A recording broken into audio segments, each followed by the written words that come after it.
Er der ikke nogen, der gider tage mig lyset?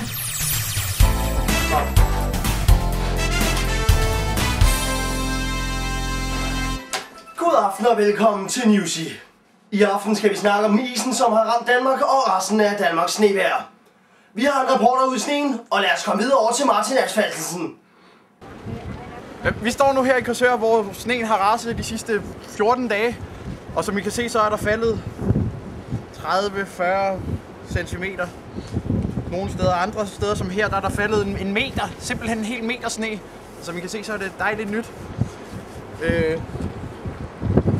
Meteorologerne har lovet sne resten af dagen. Og ja, vi har ikke lige nogen mennesker, som vi kan se. Alle de holder sig simpelthen inde der. Jeg vil ellers gerne have spurgt en, hvad det gør for deres hverdag, at vi har alt den sne, som vi har i øjeblikket. Jamen Martin, du kan jo bare gå ind og spørge. Nej, jeg må ikke sætte mine ben i Netto. Men Martin, hvorfor må du ikke det? Jeg har fået et forbehold af politiet. Jeg må ikke. Fordi jeg engang glemte at betale for noget derinde. Sådan er det. Okay.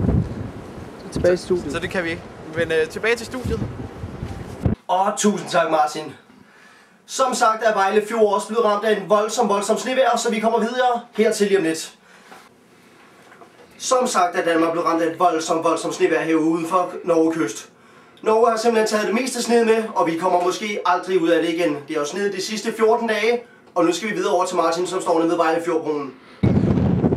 Og som vi kan se på bilen her til venstre for mig, så er byen allerede helt lukket af. Jeg har personligt lige hjulpet en ældre dame, som sommerdæk. Det skal man ikke gøre i dag. Det lærer hun på den hårde måde, må man sige. På samme måde som den dame, der har været nødsaget til at efterlade sin bil 200 meter fra sin hjem.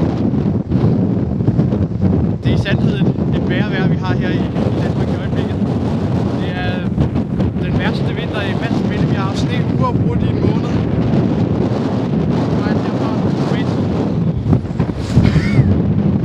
Skål! Tusind tak for det, Martin. Vi undskylder selvfølgelig for den ringe lydkvalitet. Og vi skal videre til vejret, for vi skal jo vide, hvordan det kommer til at stå resten af dagen. Så over til dig, Martin Gedelsen. The weather.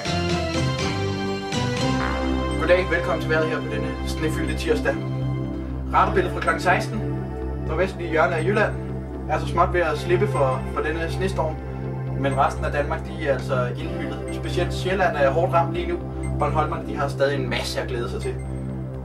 Snedybderne, vi kan se heroppe i Jylland, hvor det har havet, og så småt er ved at være fri. Der er altså på omkring 30-40 cm sne, hvilket må sige at være rigtig meget. Sjælland, hvor vi er i øjeblikket, der ligger vi lige nu på mellem 19 og 25 cm sne. Det er også højt i forhold til, hvad gennemsnitsnedbøren er i Danmark. Bornholm, som endnu ikke er blevet ramt af den her snestorm, vi ser 43-44 cm i Rønne og der, hvor Rundkirkerne er. Så man må i sandhed sige, at det er noget andet end det triste, grønne og grå Danmark, som vi kender. Det var alt herfra. Tilbage til studiet.